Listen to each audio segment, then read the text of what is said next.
So, a sequel after 40 years, can it work? Well, Top Gun did after 30 years. So, let's just check it out.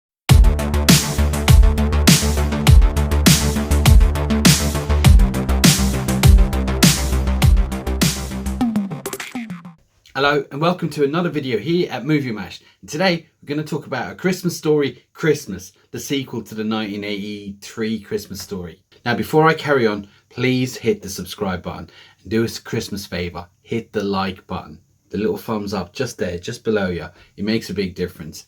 Now let's do it. So, A Christmas Story 2002 starring Peter Billingsley. Now let's just jump into the synopsis because I'll tell you what I think after it. So basically, it's 30 years. We're in the 70s, 1973, I think, on this one. I think the original was supposed to be based in 1940. We're in 1973 now, 30 years later. And young Ralphie, he's 40. He has his own family. It's that time of year. And he gets the call from Mum saying, unfortunately, Dad died. It's the worst time of year for anyone to die, especially a family member. It's never a good time. But, you know, for some people, it's extra hard. Now, back in the old one, his dad was the one who made Christmas. Oh, but I reckon the mum helped as well. But he always said that Dad was the one who made Christmas special. And without him this year, it ain't going to be so good. So him and his kids go and visit the mum. And what they do is Mum says, let's enjoy this the way your dad would have wanted us. Let's forget about the morning. Let's just enjoy it now. It's all down to you to make this Christmas as good as Dad's. Now, he knew he can't fill the boots of that. So he has to try and do his best for everyone, along with mourning for his dad at the same time. So he incorporates his old mates, Schwartz and Flicks. Yes, those two are back. And believe it or not, it's the same actors. Now, I'm not going to give too much more away. I think I've said enough, really. But you can imagine the same old shenanigans going on. Now, what did I think? So, I haven't seen the original in a long time, and I remember as a kid I really liked it. Yeah, it was a lot of fun, and it has got a bit of a cult following now. It kind of disappeared for a while. I mean, nobody really hear about it. You always hear about Home Alone and stuff like that, and more die-hard Christmas movies. It's just a film that seemed to have disappeared. And well, just before I went to see this, I thought I would watch the original first, and it's still good, and it still holds up. Watching this, I reckon about 5 minutes in, I knew I wasn't going to like it. And then 10 minutes later, I was invested. This was a lot of fun. This was the tone of the film is exactly the same as the original. They got this kind of like, I don't know, it's the way the narrative is done by Peter Billingsley, himself, who uncannily sounds like the guy who played the older version of him when he was in the first one. I was like, it actually sounds like him a lot. I mean, like, is it weird that he grew up to actually do the voice of what he originally was going to do? I don't know, but that was really good. Now, so he's incorporating all his mates to help him build or find a way to make Christmas more special. And he's struggling because for some reason his dad seemed to do it like it was like second nature to his dad. But for him to make it like that, he can't do it. So along with making a list with his friends and his children are involved. And you have the local bully who's bullying his mates and stuff like that. And this is just a really good, feel-good sequel. I was actually really impressed, and I'm not going to lie, I was even a little bit choked up a couple of times towards the end. Nothing severe, but I was choked up, and I wasn't in the first one. I was a little bit choked up a couple of times, and I was really invested into this story, and I think they all give a great. Now, it was great to see the original cast.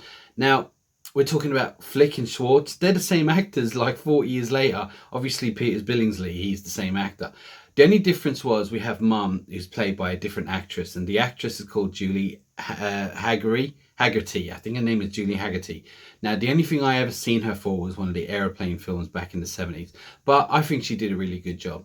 The acting all round was good, and I think that Peter Billingsley, he did a really good job. I haven't seen him in anything for a very long time. I think the last thing I might have seen him in was, I think he had a small part in Elf with Will Ferrell there a few years ago. That's it.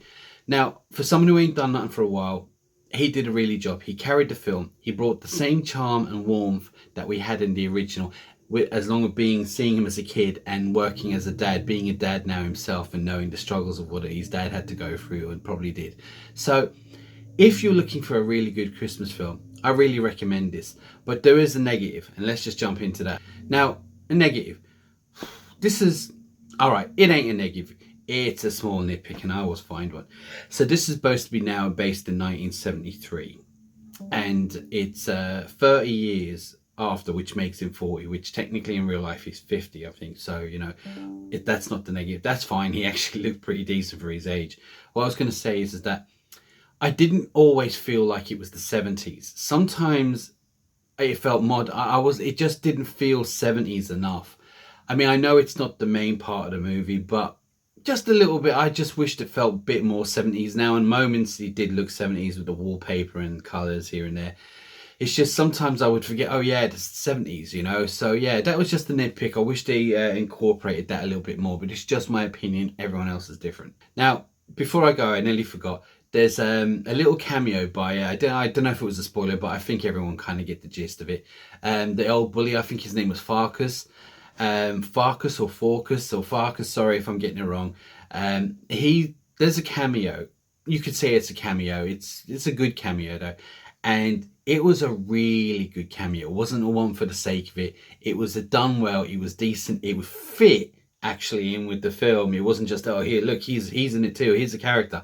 He fit back in, and they did that really cameo, and it was really good, and I really enjoyed it because I nearly forgot about him, and then he turns up, and hopefully you'll too. He appears out of nowhere for a reason, and something goes down, and I'm not going to go on it, but it was really good. Now, all I'm going to say is, for Christmas, if you want to watch a good Christmas movie that you probably haven't seen, and a family thing as well, get your kids to watch the original Christmas Story if they haven't, and then follow up with this. This is a really good sequel. I felt like, I mean, this ain't the greatest movie in the world, or either was the first one, but they are really good, and there's something about them that just makes it feel real, and I mean, I was really invested in it. Now, should they do a sequel to this, or the third one? I don't know, but I would have said not to do a sequel to this one either. I also said you probably shouldn't have done a sequel to Top Gun, but look, I was wrong there. Could you do a third one? I'm sure they could. Should they? I don't know. But you know what? It doesn't matter for now. We still have this one, and I reckon that you should really check it out now. If you haven't, and you're a fan of the first, you must do it. If you haven't seen both, go and watch A Christmas Story and A Christmas Story 2002. Now, I'm aware there's another Christmas Story 2 that was made in the 80s or the 90s. I'm not 100%. I haven't seen it. I don't know anything about it. Maybe I should go and check it out. And that's my question. Is it worth checking out? Should I have a look at that? Is it worth watching? I just kind of looked like it was just a money grab or something like that. But you know what? Maybe I'll just check it out anyway. But let me know in the comments below. Now, did you like this movie? Did you hate this movie? Do you wish they never touched it? Do you feel how I feel, that they caught the same essence of the first one? Let me know in the comments below, and please hit that the thumbs up. Hit it there. Just there. Anyway, but for now, and until next time,